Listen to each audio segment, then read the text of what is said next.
ময়দা নয় আটা দিয়েই তৈরি করে দেখাবো হোটেলের মতো খাস্তা মুচমুচে ফুলকো ডালপুরি। আটা দিয়ে তৈরি করা হলেও এই ডালপুরিগুলো এতটাই খাস্তা আর মুচমুচে হয়, ভাজার পরেও দীর্ঘ সময় ধরে এরকমই মুচমুচে থাকবে।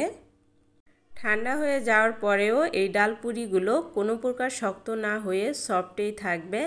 আশা করছি আজকের রেসিপি আপনাদের ভালো লাগবে।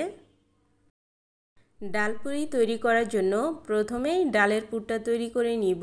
এজন্য একটা প্যানে দিয়ে দিয়েছি 3 টেবিল চামচ তেল। তেলটা গরম হয়ে আসলে এর মধ্যে দিয়ে দিয়েছি 1/4 কাপ পেঁয়াজ কুচি। পেঁয়াজ কুচিগুলো ভেজে বেরেস্তা করে নিব। যখন কালারটা চলে আসবে এই পর্যায়ে এই পেঁয়াজ বেরেস্তাগুলোকে উঠিয়ে নিচ্ছি। একই তেলের মধ্যে দিয়ে দিয়েছি 1/4 চা চামচ জিরা। জিরাগুলোকে 30 সেকেন্ডের মতো ভেজে নিব। এ পর্যায়ে দিয়ে দিয়েছি 1/3 কাপ ডাল। ডালগুলোকে আগেই ভালোভাবে পরিষ্কার করে ধুয়ে পানিটা ঝরিয়ে নিয়েছিলাম।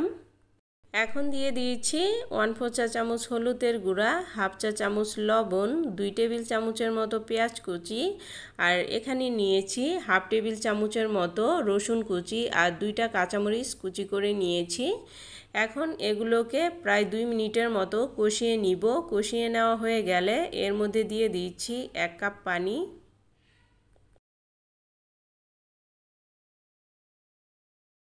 ডালের পানিটা যখন এরকম ফুটে উঠবে এ পর্যায়ে একটা ঢাকনা দিয়ে ঢেকে চুলার জালটা কমিয়ে এই ডালগুলোকে সিদ্ধ করে নিব। এই তো ডালগুলো সিদ্ধ হয়ে গেছে আর পানিটাও শুকিয়ে গেছে। এখন এর মধ্যে দিয়ে দিয়েছি 1/4 চা চামচ গরম মশলার গুঁড়া, সেই সাথে দিয়ে দিয়েছি 2 টেবিল চামচের মতো ধনিয়া পাতা কুচি।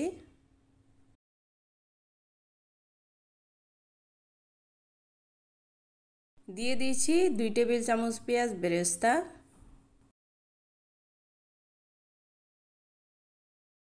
ডালের পানিটা যখন এরকম শুকিয়ে যাবে এ পর্যায়ে দিয়ে দিচ্ছি 1 চা চামচ চিলি ফ্লেক্স।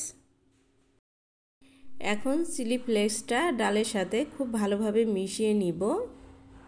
মিশিয়ে নেওয়া হয়ে গেলে আমি এখন চুলাটা বন্ধ করে দিচ্ছি। আর ডালটা ঠান্ডা হয়ে যাওয়ার পর কিন্তু আরও অনেকটা ঝুরঝুরে হয়ে যাবে। এখানে একটা মিক্সিং বলে নিয়ে নিচ্ছি 2 কাপ আটা। দিয়ে দিচ্ছি স্বাদ মতো লবণ। এখানে আমি 1 চা চামচের থেকে একটু কম লবণ নিয়েছি। সেই সাথে দিয়ে দিয়েছি 1 চা চামচ চিনি। আর এখানে দিয়ে দিয়েছি 3 টেবিল চামচ তেল। এখন ময়দার সাথে তেলটা খুব ভালোভাবে মিশিয়ে নিব। হাত দিয়ে ঘষে ঘষে এভাবে মিশিয়ে নিতে হবে, এতে করে পুরিটা ভাজার সময় কিন্তু ভিতর থেকে অনেক বেশি খাস্তা হবে আর ভাজার পরেও দীর্ঘ সময় ধরে মুচমুচে থাকবে। কিছুক্ষণ মিশিয়ে নেওয়ার পর যখন হাত দিয়ে এরকম চাপ দিলে দলা পেকে আসবে এই পর্যায়ে এর মধ্যে দিয়ে দিচ্ছি নরমাল পানি। পানিটা অল্প অল্প করে দিয়ে আমি একটা শক্ত টাইট ডো তৈরি করে নিব।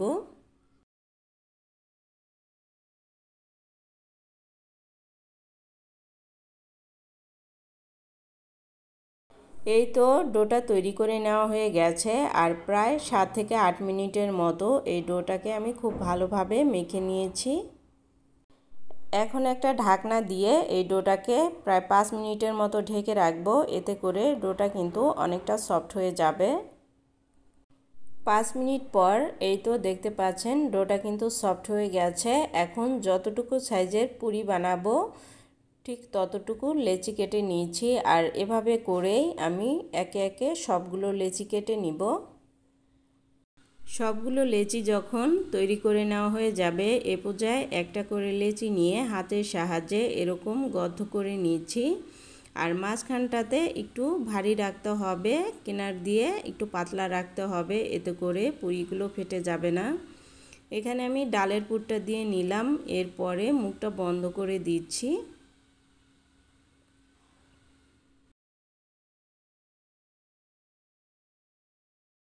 এভাবেই আমি একে একে সবগুলো বানিয়ে নিব। আমি আরেকটা করে দেখাচ্ছি।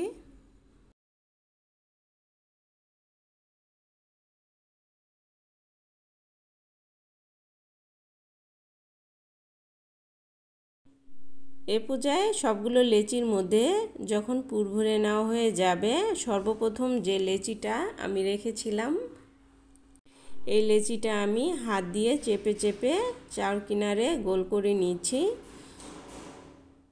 সাবধানে এই কাজটা করতে হবে, এতে করে লেচিটা ফেটে যাবে না।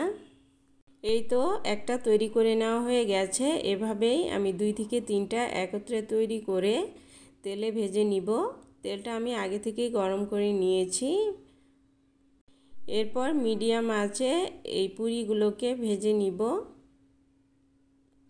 পুরি ভাজার সময় তেলের মধ্যে পুরিগুলো এভাবে চেপে চেপে দিলেই কিন্তু সবগুলো পুরি ফুলবে, অথবা পুরির গায়ে আপনারা তেলটাও উঠিয়ে দিতে পারেন, এতে করেও পুরিগুলো ফুলবে।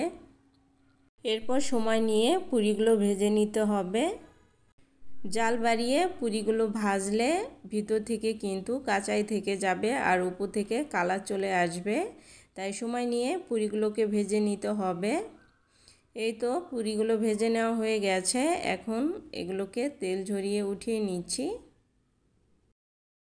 আর এভাবে করেই আমি সবগুলো পুরি ভেজে নিব।